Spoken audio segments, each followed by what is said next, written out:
어떻게 그동안 잘 지내셨나요? 네. 다들 그 얼굴이 더 미남이 되셨습니다. 감사합니다. 자, 오늘은 첫 번째 구속사적 경륜의 중심 예수 그리스도라는 주제로 말씀을 전가하겠습니다. 이게 3, 4, 1, 2강이죠? 그래서 1, 2강의를 압축해서 그냥 한 교재로 하고 또 3, 4강의도 압축해서 한 강의로 진행하도록 하겠습니다. 자, 첫 번째 구속사의 주인공은 누구시죠? 예수 그리스도이십니다.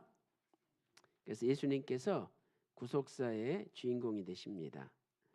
이 구속과 관련해서 헬라어를 보면은요, 리트로 또는 리트론 또는 리트로시스 이런 단어들이 구속과 관련해서 사용되고 있습니다. 근데 이 단어들을 분석해 보면 굉장히 심오한 뜻을 담고 있어요. 첫째로 예수 그리스도께서 그의 구속 사역에서 모든 피택된 죄인들을 위하여 값을 지불하셨다라고 성경은 말씀하고 있습니다.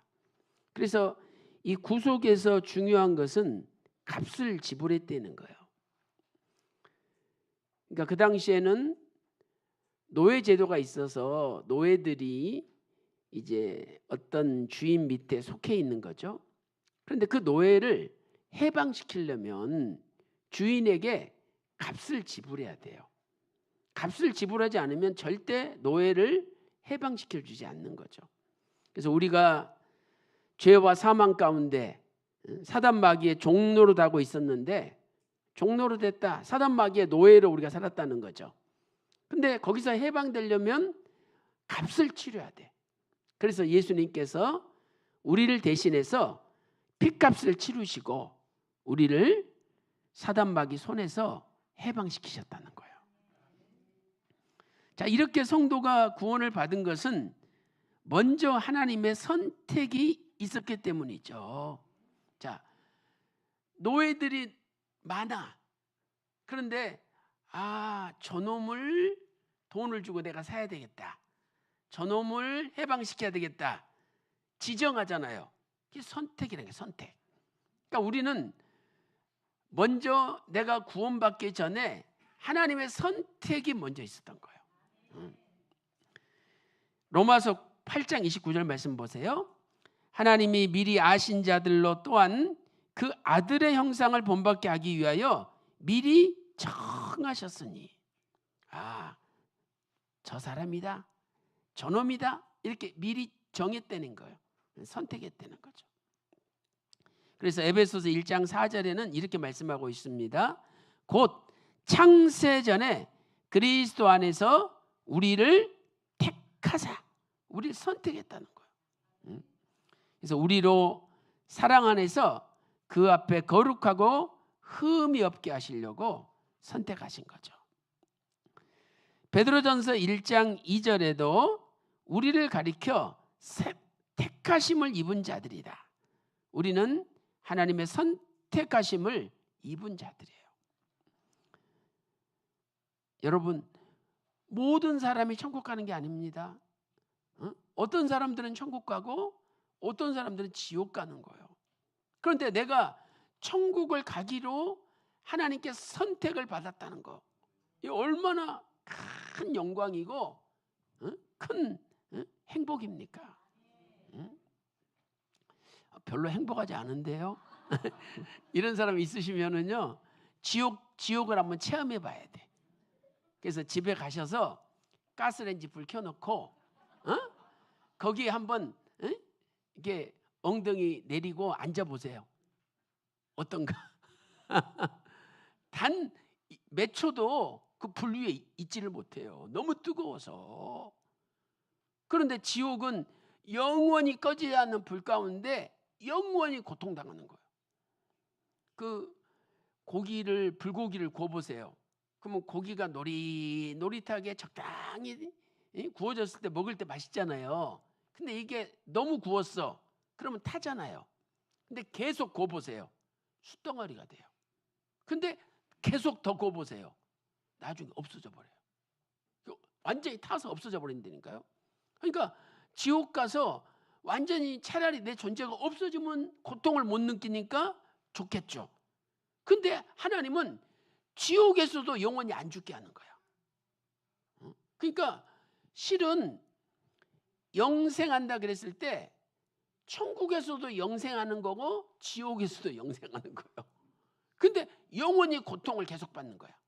차라리 없어졌으면 좋으련만. 그러니 그런 지옥의 불구덩이에서 우리를 건져주셨는데 나를 지정하시고 선택해서 저놈을 내가 돈을 주고 사야 되겠구나, 이렇게 하나님 결정하셨어요. 이거 얼마나 이게 대박이에요. 응? 그래서 오늘 이러한 구속의 기쁨, 선택의 기쁨이 충만할 줄로 믿습니다. 그러므로 두 번째, 하나님의 선택은 절대 예정이에요. 절대적인 예정이다.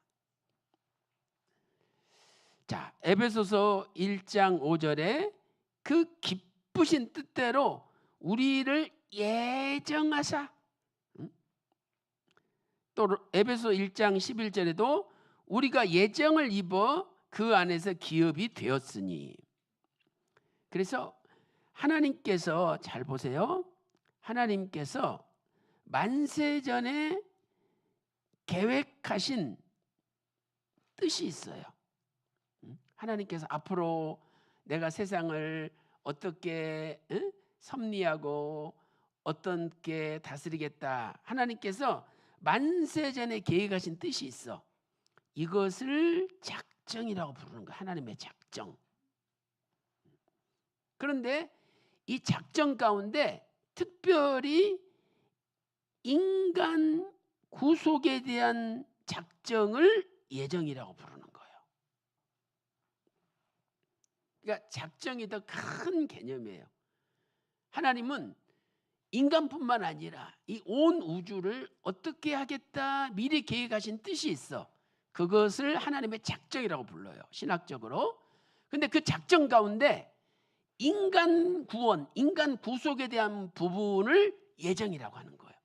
근데 그 예정은 하나님의 절대적인 거예요. 그래서 이건 절대 예정이다. 자, 절대 예정은 사람의 선행이나 공로, 노력에 의해서 선택된 것이 아니라 하나님의 절대적인 주권적인 의지에 따라 결정된 거예요. 그래서 상대 예정이 아니라 절대 예정이다, 이렇게 부른 겁니다. 오늘 저와 여러분은 모두가 하나님의 절대 예정 속에 예수님을 믿게 된 거예요. 그러니까 내가 잘나서 믿은 거 아니라는 거죠. 내가 똑똑해서 믿은 거 아니라는 거죠. 내가 헌금을 많이 해서 믿게 된 게 아니라는 거예요. 그냥 하나님께서 은혜로 나를 주권적으로 선택했어. 그래서 내가 믿게 된 거라는 거예요. 두 번째로 그 값은 예수 그리스도의 피, 보혈입니다. 거룩한 피, 보혈. Precious blood. 예수 그리스도께서 우리를 죄와 사망에서 구속하시기 위하여 지불하신 값이 있는데 그 값은 예수님의 피라는 거예요. 그래서 이 보혈 피는 생명을 나타내는 거예요. 예수님의 생명을. 레위기 17장 11절이나 14절 보면 구약에서 제사를 드릴 때 짐승의 피를 흘리게 했어요. 근데 그 피를 흘리게 하신 것은 생명을 흘리게 했다는 거예요.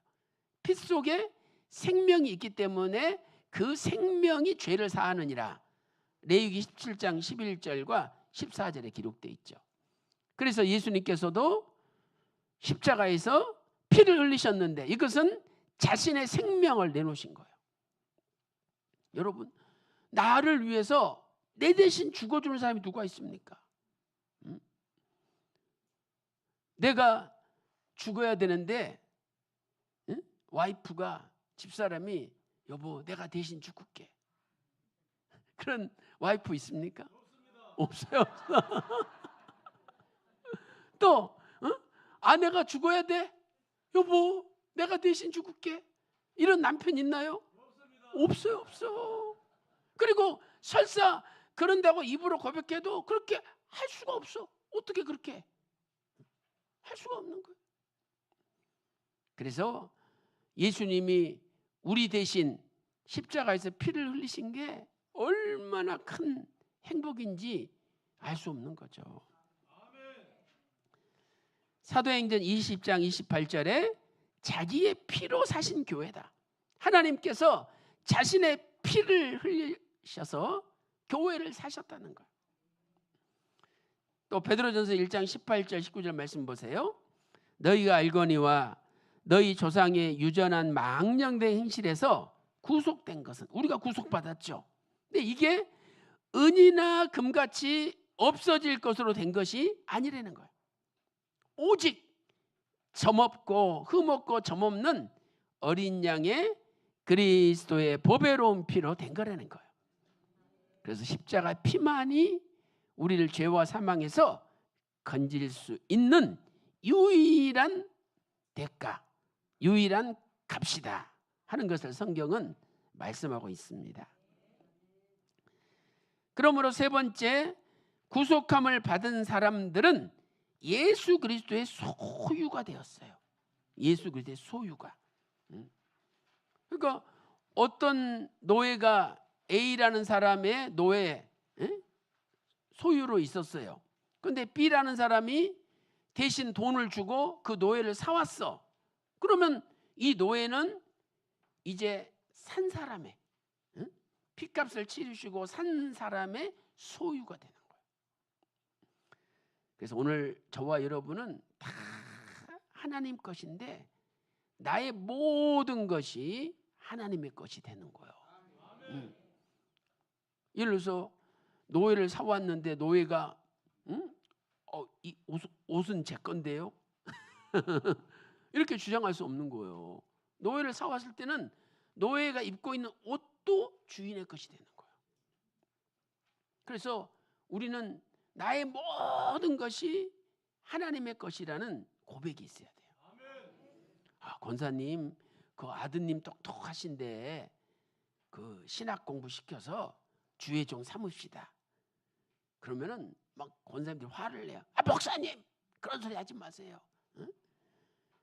목사가 얼마나 힘들고 고생스러운데 내 새끼를 그런 길로 보내려고 그러냐고. 안 돼요, 목사님. 이래요. 그렇게 믿음 좋은 권사님도 내 새끼라 그래. 무슨 지 새끼야? 하나님 새끼지. 왜? 모든 게 하나님의 것이라며. 그러면 내 새끼예요? 하나님의 새끼예요? 하나님의 새끼죠. 하나님이 원하신다면 기꺼이 바쳐야지. 근데 우리는 내가 없어도 될 만한 건 하나님 것이래. 근데 좀 값어치가 나가는 것은 이건 내 거래. 집 내 거라는 거야. 집 내 거라는 거야. 통장에 1억이 있다. 그거 내 거라는 거지. 근데 뭐 집안에 먹을 것이 넘쳐. 요것 좀 뭐 어려운 사람들 나눠주죠. 가져가세요. 그거 내 거 아니에요. 그때도 내 거 아니에요. 또 이래. 그래서 우리는요, 모든 것이 주님의 것이다. 이런 고백이 있어야 됩니다. 자, 고린도전서 6장 19절 20절 말씀 보세요. 너희 몸은 너희가 하나님께로 받은 바 너희 가운데 계신 성령의 전인 줄을 알지 못하느냐? 너희는 너희 것이 아니라는 거요. 값으로 예수님의 십자가 피값으로 산 것이 되었으니 그런즉 너희 몸으로 하나님께 영광을 돌리라. 이렇게 말씀하고 있습니다. 또 고린도전서 7장 23절에도 너희는 값으로 십자가 피값으로 사신 것이라는 거예요. 그러니 하나님의 종이 돼야지 사람들의 종이 되지 말라. 이렇게 말씀하고 있는 거죠.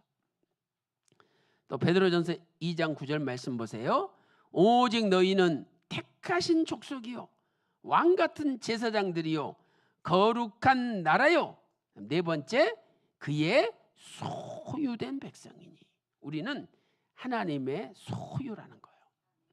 그래서 오늘 나의 모든 것이 주님의 것이라고 고백하고 주님이 원하신다면 언제든지 바칠 수 있는 저와 여러분이 되시기를 소망합니다.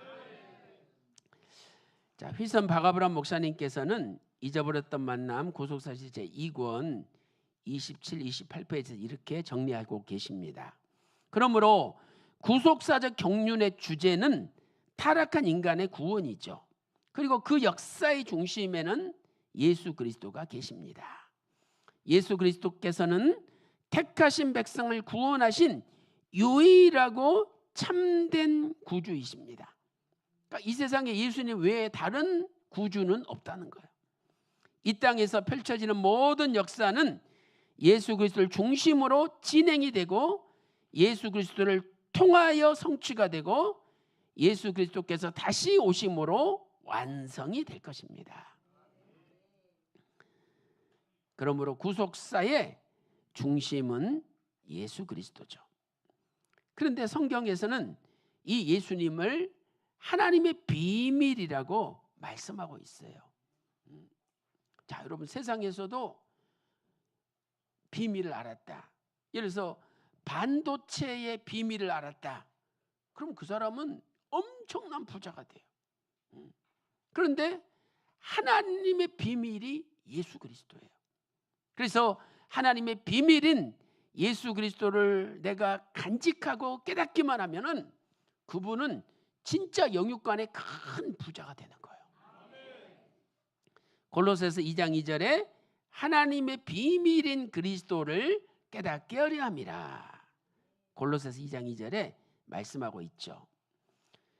그래서 이 비밀이라는 것은 감추었던 것이에요. 하나님이 오랫동안 감추고 계셨던 거라는 거죠.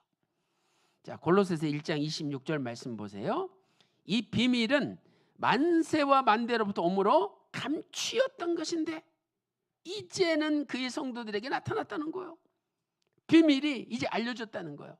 아, 얼마나 감사합니까? 비밀이라는 것은 헬라어로 미스테리온. 그래서 이제 우리가 그 영어로는 미스테리라 그러잖아요. 미스테리. 이 단어가 이 미스테리온에서 유래가 된 거예요. 아직 밝혀지지 않은 사실, 숨겨져 있어서 외부에서는 알 수 없는 사실, 이게 비밀, 미스테리온이죠. 감추었다. 헬라어로는 굉장히 긴 단어인데 아포케크리메논, 아포케크리메논. 이것은 아포크립토의 완료 수동태예요. 그러니까 이것은 뭐냐? 누군가에 의해서 감추어졌다는 거예요. 하나님이죠. 그러니까 하나님이 지금까지 감추고 계셨다는 거예요. 그래서 하나님의 비밀은 하나님께서 감추고 계셨기 때문에 하나님께서 드러내지 않으면 우리 인간은 알 수 없는 거예요. 자, 이것은 감추신 분이 하나님이심을 나타내는 거죠. 그러므로 하나님께서 계시하지 않으면 인간의 지식이나 능력으로는 도저히 깨달을 수 없는 거예요. 여러분, 무슨 공학 박사다, 그 세상 박사라도 성령님께서 계시하지 않으면 성경을 아무리 읽어도 못 깨닫는 거예요. 근데 초등학교밖에 못 나온 할머니 권사님이랄지라도 성령님께서 계시하시면 성경 말씀을 깨닫게 되는 거예요. 그래서 하나님이 주신 지혜가 있어야 돼요. 그 서울대학교 공학 박사인데 그분이 집에 형광등이 불이 나갔는데 이걸 못 받고 아니, 화장실 같은 데 가면 이렇게 등이 외부로 노출된 게 아니라 커버가 있어요. 그래서 커버를 벗겨내고 이제 형광등을 갈아야 되는데 이 커버를 못 벗기는 거예요. 공학 박사인데. 근데 초등학교밖에 못 나온 할머니 권사님이 의자 놓고 탁 올라가서 툭 누르면 싹 빠져. 그래가지고 형광등을 갈아 끼는 거예요. 그러니까 이것은 지식이 아니라 지혜죠, 지혜. 응? 지식은 공부를 해서 배워서 습득하는 거라면 지혜는 하나님이 주시는 거예요. 그래서 사람이 공부를 안 했어도 하나님께 지혜를 받으면 만물의 원리, 이치를 터득하기 때문에 다 고칠 수가 있는 거예요. 자, 에베소서 3장 3절 보세요. 곧 계시로 비밀을 알게 하신 거다. 계시로 비밀을 알게 하셨다는 거예요.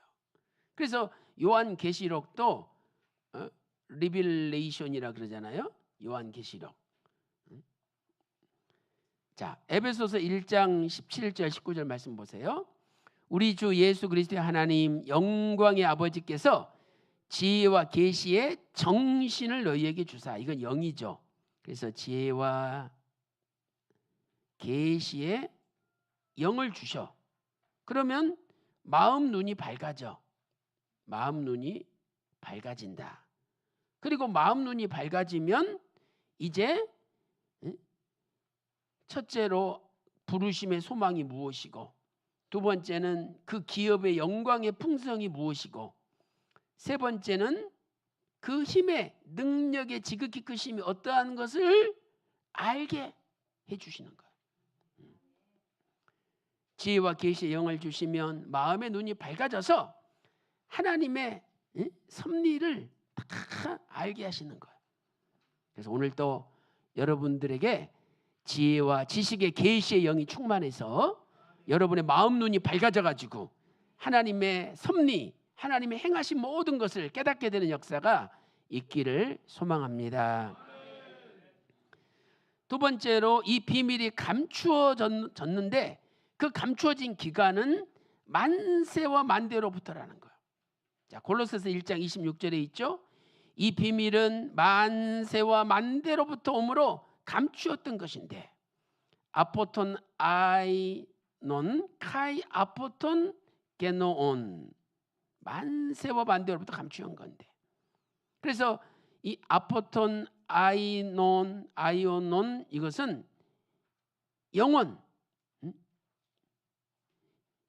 영원부터 감춰졌다는 거예요. 그 다음에 아포톤 게네온 이것은 만대, 그러니까 세대들로부터 오고 오는 세대들로부터. 자, 뒤에 나오죠. 자, 만세는 아이온의 복수형으로 영혼들이라는 뜻이에요. 영혼들로부터 감춰졌다. 그 다음에 만대는 게네아의 복수형으로 세대들 이런 뜻이죠. 세대들. 그러므로 만세와 만대로부터 직역하면 영혼들로부터, 그리고 이어지는 각 세대들로부터. 그러니까 영혼이라는 것은 어떤 시점을 정할 수가 없잖아요. 하여튼 영혼부터 이어지는 모든 세대들로부터 지금까지 감춰져 있었다는 거야. 근데 이제 드디어 나타났대. 이것은 하나님이 극적으로 보여주셨다는 걸 의미하는 거야.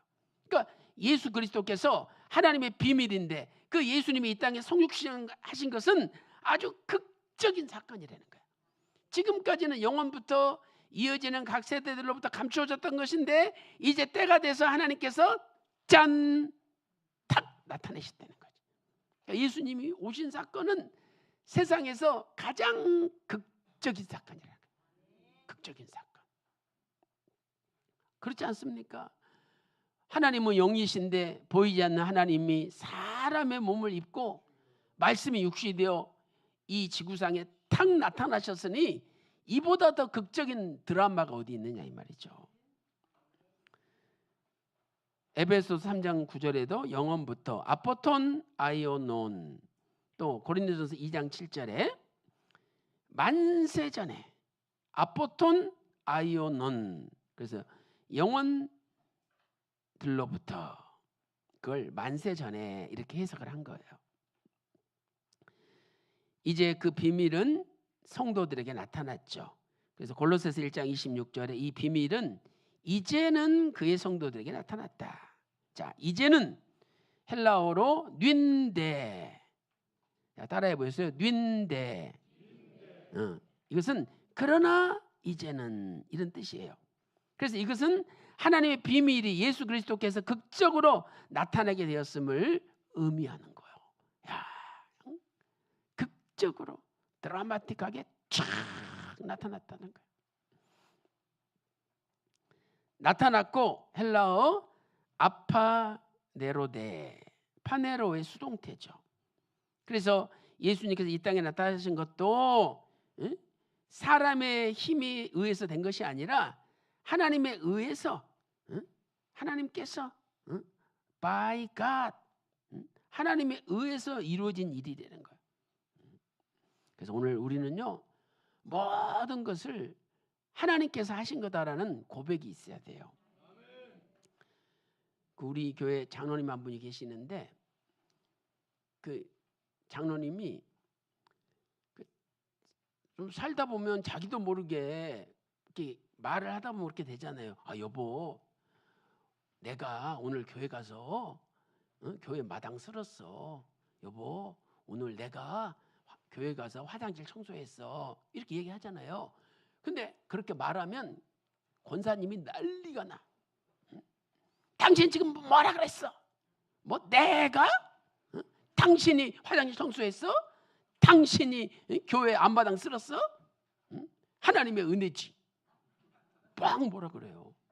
그래가지고 말을 어떻게 하라 그러냐면, 여보, 오늘 하나님의 은혜로 내가 마당 쓸었어. 여보, 오늘 하나님의 은혜로 내가 교회 청소했어. 그러면 좀 사람 돼가는구만. 이래요 권사님이. 꼼짝 못해요.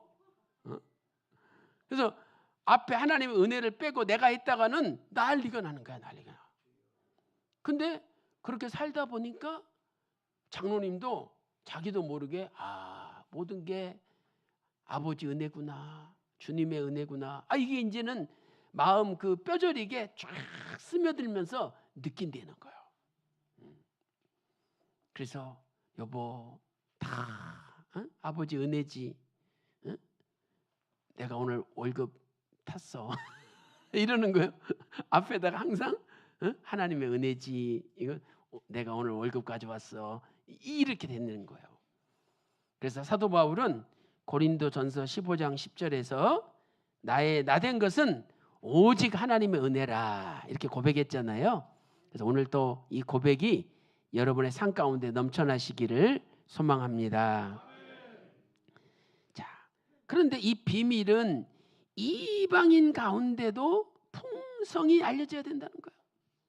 그러니까 하나님께서는 유대인들을 제사장 나라로 삼아서 유대인들을 통해서 전 세계 이방인들에게 예수 그리스도가 전해짐으로, 하나님의 비밀이 전해짐으로 이방인들도 하나님의 풍성한 은혜에 참여하기를 원하신 거예요. 자, 골로새서 1장 27절 말씀 보세요. 하나님이 그들로 하여금 이 비밀의 영광이 이방인 가운데 어떻게 풍성한 것을 알게 하려 하십니다. 그러면서 이 비밀은 너희 안에 계신 그리스도다. 영광의 소망이다. 그러므로 이방인 가운데도 알려져야 된다는 거예요. 그래서 우리가 전도를 해야 되는 거예요. 우리가 전도하는 것은 예수 그리스도의 풍성하심을 이방인들에게 전하는 거예요. 자, 이방인이란 누굽니까? 유대인 이외의 모든 족속들, 그리고 사신 우상을 섬기는 사람들이죠. 그래서 로마서 11장 11절 말씀 보니까 저희의 넘어짐으로, 유대인들이 예수님을 십자가에 못 박아 죽임으로 넘어졌어요. 근데 그것이 오히려 구원이 이방인에게 이르러 나중에는 이방인이 잘 되는 걸 보면서 이스라엘이 시기나게 하나님이 만드신다는 거죠.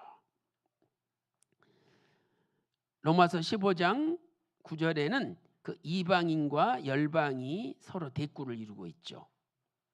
이방인들은 열방이다. 또 갈라디아서 2장 8절에는 나를 이방인에게도 사도로 보낸다. 이 말은 뭐냐면 자신이 할례자의 사도니까 이방인이라는 것은 비할례자, 비할례자, 할례받지 못한 자들이 이방인인데 이들에게도 하나님이 나를 사도로 보낸다는 거예요. 사도 바울은 할례자의 사도일 뿐만 아니라 비할례자의 사도로도 쓰임을 받은 거죠. 원래 이방인들은 하나님과의 언약에서 소외된 자들이었잖아요. 그런데 예수 그리스도의 구속으로 말미암아 이제 그들에게도 구원의 값진 선물이 주어지게 된 거죠. 그래서 그 구원의 값진 선물이 대한민국 땅에 있는 저와 여러분에게도 오늘 전달이 된 거예요. 자, 에베소서 2장 12절 13절 말씀 보세요. 그때 너희는 그리스도 밖에 있었고, 이 에베소도 이방이잖아요. 소아시아. 그리스도 밖에 있었고 이스라엘 나라 바깥의 사람들이었다는 거죠. 그래서 약속의 언약들에 대해서는 외인이었다. 하나님의 언약과 상관이 없는 언약에서 소외된 자들이었다는 거예요. 그래서 그 사람들에게는 소망이 없고 하나님도 없는 자들이었다는 거죠. 그런데 이제는 어떻게 됐습니까? 전에 멀리 있던 너희가 그리스도 예수 안에 들어와서 그리스도의 피로 가까워졌느니라.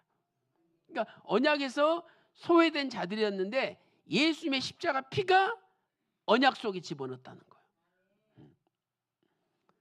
또 에베소서 3장 6절에는 이는 이방인들이 복음으로 말미암아 그리스도 예수 안에서 함께 후사가 되었다는 거예요. 또 함께 지체가 되고 또 함께 약속에 참여한 자가 됐다는 거죠.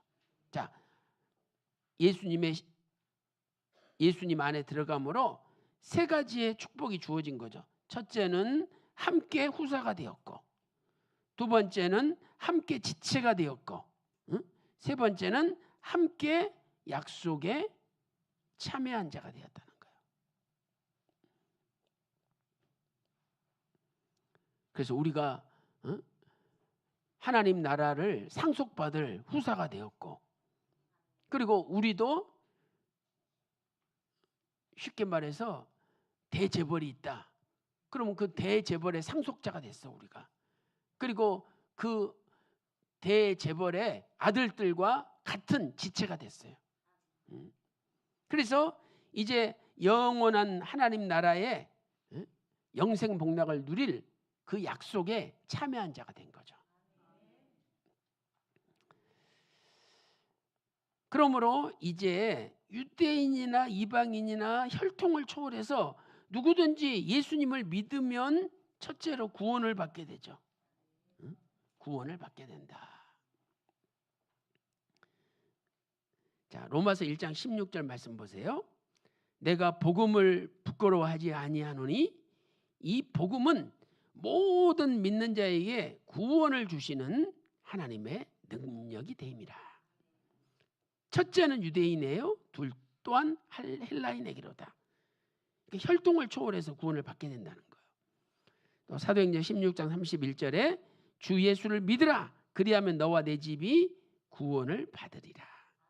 그래서 이 구원을 받는다는 것은 죄와 사망으로부터 건짐을 받는다는 거죠. 그래서 우리는 이제 죽은 자가 아니라 다 영적으로 산 자가 되는 거예요. 그렇기 때문에 우리는 이제 산 자라는 거예요. 그래서 마태복음 22장 32절에 나는 아브라함과 이삭과 야곱의 하나님이니 죽은 자의 하나님이 아니라 산 자의 하나님이라. 지금 예수님이 이 말씀하실 때는 이미 아브라함은 죽고 없어요. 그 아브라함이요 죽은 지 지금 예수님 이 말씀하실 때는 거의 2020년이 됐어요. 그런데 아브라함이 죽은 자가 아니라 산 자라는 거예요. 그럼 2020년이 지나면 뼈도 없어, 뼈도. 근데 예수님은 아브라함이 죽은 자가 아니라 산 자라는 거예요.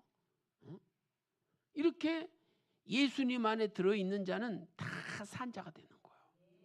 그럼 여러분들은 지금 죽은 자입니까? 산 자입니까? 산 자잖아요. 응? 이만한 잉어가 물에 둥둥둥둥둥둥둥둥 떠내려와요. 왜? 죽었으니까. 근데 조그만한 피레미 새끼가 물이 막 급류가 막 쫙 쏟아지는데 이걸 뚫고 파바박 올라가. 왜? 살아있으니까. 그러니까 살아있는 자는 어떤 환난과 핍박과 역경과 고난이 닥친다 할지라도 뚫고 올라가는 거예요. 응? 여러분은 죽은 자가 아니라 산 자입니다. 근데 왜 죽은 자처럼 맨날 시무룩하고 고개 숙이고 어깨가 쭉 늘어져서 살고 있습니까? 여러분 산 자예요, 산 자. 믿음으로 살아서 어떤 고난과 역경이 닥친다 할지라도 그걸 뚫고 나갈 수 있는 능력이 여러분 속에 있는 거예요. 그래서 이제는 믿음으로 산 자가 되어서 절대 좌절 낙심하지 말고 뚫고 나가 승리하는 여러분이 다 되시기를 주님의 이름으로 축원합니다. 그래서 영적으로 아브라함의 자손이 되는 거예요. 갈라디아 3장 7절에 믿음으로 말미암는 자들은 아브라함의 아들인 줄 알지어다. 우리는 대한민국 사람이고 유태인하고 아무 상관이 없는 것처럼 보이죠. 그래도 우리가 예수님만 믿으면, 믿음이 있으면 그 아브라함의 영적 자손이 된다는 거예요. 갈라디아 3장 29절에도 너희가 그리스도께 속한 자면 곧 아브라함 자손이요 약속대로 유업을 이을 자니라. 그래서 갈라디아 3장 14절에 아브라함의 복이 이방인에게 미친다는 거예요. 근데 전제 조건이 뭐냐? 그리스도 예수 안에서. 우리가 예수님 안에 들어갈 때 아브라함의 모든 복이 우리한테 그대로 전달이 된다는 거예요. 그래서 아브라함의 복이 곧 나의 복이 되는 거예요. 세 번째는 그 결과 다 하나가 되는 거죠. 자, 갈라디아 3장 28절 보세요. 너희는 유대인이나 헬라인이나 종이나 자주자나 남자나 여자 없이 다 그리스도 안에서 둘이니라 하나이니라. 다 우리는 이제 한 형제 자매 다 하나가 됐다는 거예요. 그래서 교회에서 이렇게 아유 저 사람은 목사님 파야, 아유 저 사람은 장로님 파야, 이런 식으로 교회에서 파가 나눠지면 안 돼요. 교회는 하나가 돼야 돼. 근데 하나를 만들려면 그 목사님 자체가 나눠지면 안 돼. 절대 목사님이 이쪽 편 들어주고 어느 편을 들어주면 안 돼. 목사님은 다 편 들어줘야 돼. 누가 와서 그렇지 않습니까? 아유 맞네요, 맞죠. 또 여기서 와서 다 목사님 그렇지 않습니까? 아유 맞아요, 맞아. 그래서 다 편 들어줘야 돼, 다. 그러니까 교인들은 누구나 다 목사님은 우리 편이야. 그래야 돼. 그래야 교인들이 하나가 되는 거지. 목사님이 한쪽만 편 들어줘 보세요. 그럼 교회가 나눠지는 거예요. 그래서 네 번째로 비밀의 영광이 온 세상에 풍성하게 되는 거죠. 모든 이방인들에게 그리스도의 풍성이 전해지면 그 비밀의 영광이 온 세상에 풍성하게 되는 거예요. 자, 골로새서 1장 27절 말씀 보세요. 하나님이 그들로 하여금 이 비밀의 영광이 이방인 가운데 어떻게 풍성한 것을 알게 하려 하심이라. 그래서 이 풍성이라는 것은요, 완전히 가득 차서 이게 가득 차가지고 흘러넘치는 거예요. 얼마나 좋습니까? 풍성해야 돼요. 자, 잊어버렸던 만남 31페이지에 이렇게 기록되어 있습니다. 사도 바울은 자신이 이방인을 위한 그리스도의 일꾼 된 것을 영광스럽게 여긴다 고백하였습니다. 우리도 이 복음의 비밀을 천하 만민에게 밝히 증거하여 비밀의 영광이 온 세상에 풍성하게 드러나도록 해야 하겠습니다. 그래서 우리의 사명은 이방인에게도 그리스도의 풍성을 전하는 전도의 사명이 있다는 거죠. 자, 세 번째 이제 언약의 의미를 보겠습니다. 자, 히브리어로 베리트인데 이 베리트는 원래 자르다, to cut off, 자르다 이런 뜻이에요. 그래서 고대 근방에서는 재물을 이렇게 쪼개고 언약의 당사자 둘이 여기를 지나가요. 그것은 뭐냐? 만약 이 약속을 어기면 너와 나 둘 중에 한 사람은 죽는다. 그러니까 생명을 건 약속을 나타내는 거예요. 생명을 건 약속이다. 그런데 횃불 언약을 체결할 때는 두 사람이 지나가야 돼. 아브라함과 하나님이 지나가야 되는데 아브라함은 안 지나가고 하나님의 임재를 나타내는 타는 횃불이 쫙 지나갔어. 이것은 뭐냐면 이 언약은 하나님의 일방적이고 주권적인 언약이다. 다시 말해서 하나님께서 자신의 생명을 바쳐서 이 약속을 실현하시겠다는 의지를 나타내는 거예요. 그리고 이것은 예수님의 십자가에서 성취가 되었어요. 왜? 십자가에서 우리가 안 죽었잖아요. 성자 하나님 예수님께서 친히 피를 흘리고 죽으셨어요. 그러니까 하나님께서 자신의 생명을 내놓고 약속을 실현한 거죠. 그래서 로마서 창세기 15장 10절에 재물의 중간을 쪼갰죠.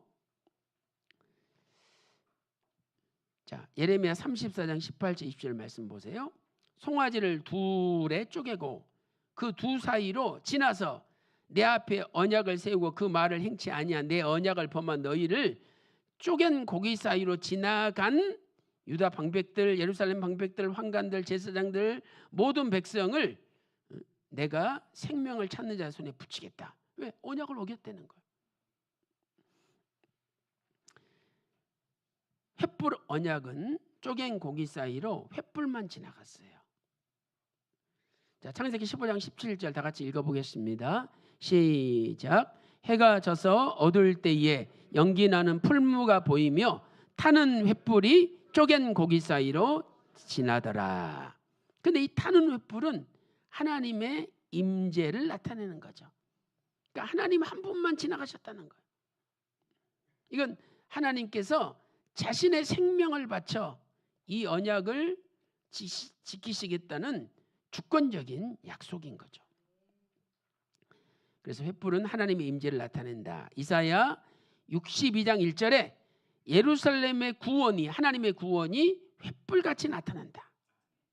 또 그 거룩한 자 하나님이 불꽃이라, 횃불이라.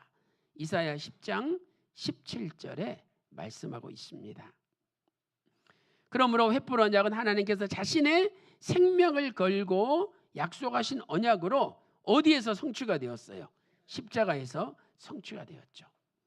사도행전 20장 28절에 자기 피로 사신 교회라고 말씀하고 있습니다.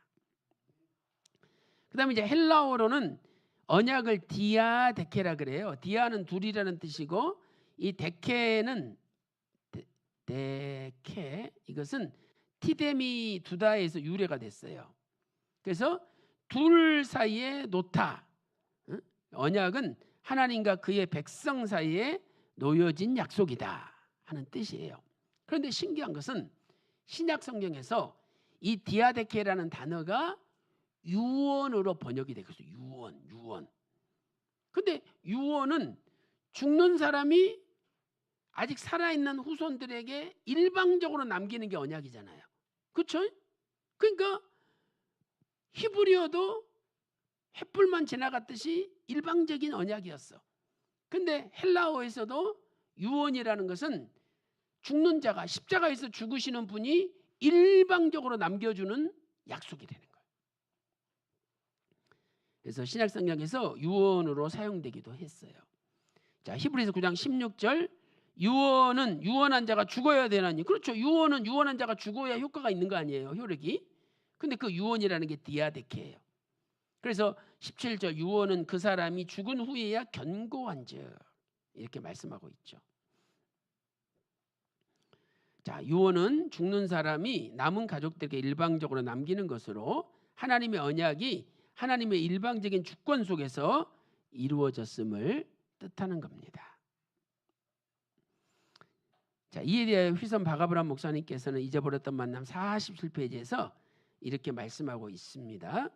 자, 언약의 원어적 의미를 종합해 볼 때 하나님과 언약을 체결한다는 것은 결국 하나님 자신과 그 언약의 상대인 인간이 하나로 결속이 되어 인격적인 관계가 되는 것을 의미하는 거예요.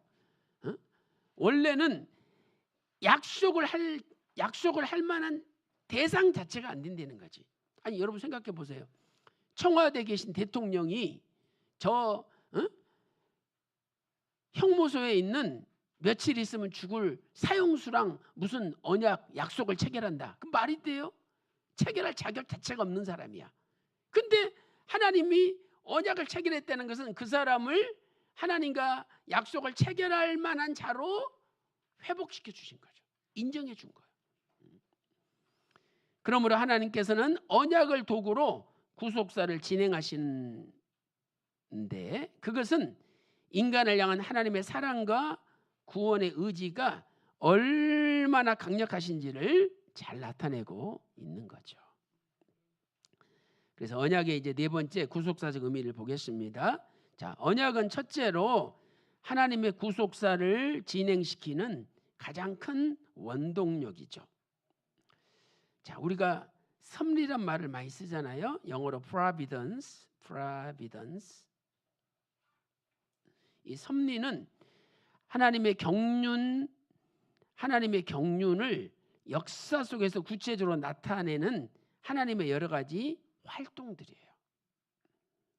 자, 쉽게 이야기하면 자, 어떤 회사의 CEO, 회장이 계셔. 그러면 그분이 내가 회사를 어떻게 운영해야 되겠다. 그분이 계획하신 뜻이 있어.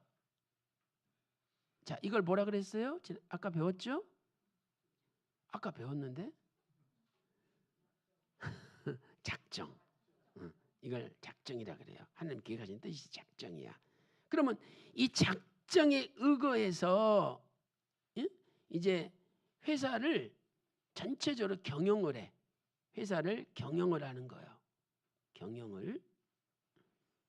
이 경영하는 것을 신학적으로는 경륜이라 그래요. 하나님이 창조하신 전 피조 세계를 경영하는 것. 이걸 하나님의 경륜이라고 부르는 거예요.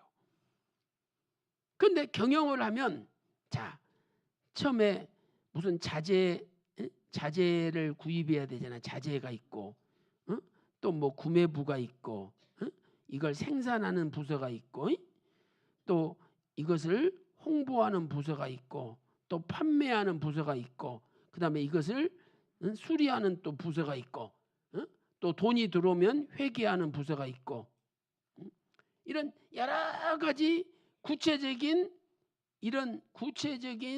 경영을 하다 보면 활동들이 생기잖아요. 이 활동을 하나님의 섭리라고 부르는 거예요. 섭리. 그런데 이러한 모든 것은 여러분 그냥 말로 구매가 되고 말로 생산이 되고 말로 홍보가 됩니까? 다 이 모든 것들은 계약을 통해서 이루어지는 거야. 계약. 이게 하나님의 뭐예요? 언약이라는 거예요. 언약. 그래서 하나님의 섭리를 진행시키는 가장 큰 원동력이 언약과 그 언약의 성취라는 거예요. 이해되시죠? 얼마나 이해가 빠릅니까? 하나님의 섭리를 진행시키는 가장 큰 원동력, 그게 바로 언약과 그 언약의 성취라는 거예요. 그래서 언약은 하나님의 구속사를 시대마다 연결해 주고 있는 고리가 되는 거죠. 그래서 구약은 앞으로 예수 그리스도가 오실 일에 대한 약속이에요. 오실 일에 대한 약속. 그래서 예수님께서도 요한복음 5장 39절에 이 성경이 곧 내게 대해서 증거하는 거다. 이렇게 말씀하셨죠. 그 다음에 신약은 언약의 최종 성취자로 예수 그리스도가 이미 오신 것, 그리고 앞으로 다시 오실 것, 재림에 대한 언약, 이것이 신약이라는 거죠. 그래서 누가복음 24장 27절에 모든 성경에 자기에 관한 것이 다 기록되어 있다, 설명하신 거예요. 그리고 계시록 1장 7절에는 구름을 타고 오시리라, 재림에 대한 약속을 하고 있는 거죠. 자, 결론적으로 이러한 언약은 하나님의 말씀으로 체결이 되었어요. 그래서 한문도 말씀 언자에다가 약속할 약자잖아요. 그러니까 모든 언약은 말씀으로 체결되었어요. 그런데 하나님의 말씀은 반드시 이루어지는 말씀이에요. 그것은 하나님의 언약은 반드시 성취된다는 거죠. 여러분, 성경은 100% 하나님의 언약입니다. 그러므로 앞으로 세계 구속사는 하나님의 말씀대로 이루어지는 거예요. 그래서 우리는 하나님 말씀만 붙들고 하나님 말씀만 믿고 하나님 말씀만 의지하고 하나님 말씀만 사랑하며 살아야 되는 거예요. 자, 이사야 55장 11절 다 같이 읽겠습니다. 시작. 내 입에서 나가는 말도 헛되이 내게로 돌아오지 아니하고 나의 뜻을 이루며 나의 명하여 보낸 일에 형통하리라. 아멘. 이 하나님의 뜻, 이게 작정 아닙니까? 그런데 하나님의 말씀은 반드시 하나님의 작정을 이룬다는 거예요. 또 열왕기상 8장 56절에 그 선한 말씀이 하나도 이루지 않음이 없도다.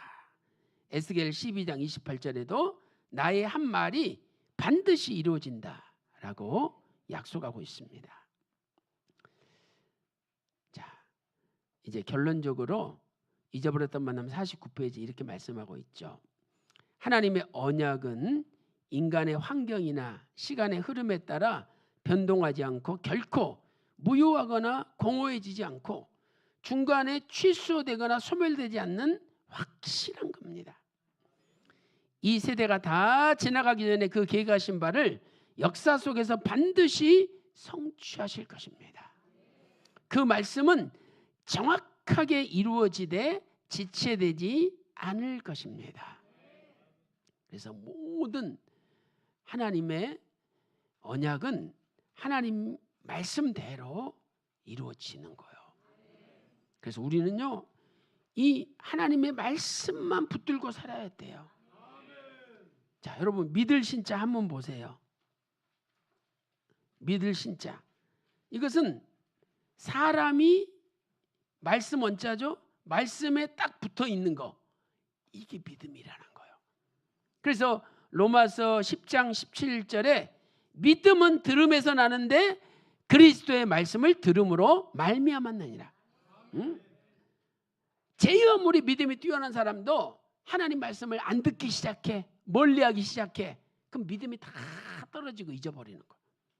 그러나 믿음이 하나도 없는 깡통 같은 사람도 하나님 말씀을 계속 듣고 하나님 말씀을 가까이 하다 보면 자기도 모르게 막 믿음이 생기는 거야. 그래서 믿음이 충만한 사람으로 바뀌고, 마가복음 9장 23절에 할 수 있거든이 무슨 말이냐? 믿는 자에게는 능치 못함이 없느니라. 그래서 믿음이 충만하면 그 사람에게는 불가능이 가능으로 바뀌고 어떤 장애물과 어려움이 닥친다 할 때 그걸 뚫고 탁 나가는 거야. 그래서 승리하는 거야. 오늘 또 구속사의 원동력은 하나님의 말씀입니다. 그 나라 갈 때까지 끝까지 하나님 말씀 붙들고 승리하는 여러분들 다 되시기를 주님의 이름으로 축원합니다. 자, 기도 올리겠습니다.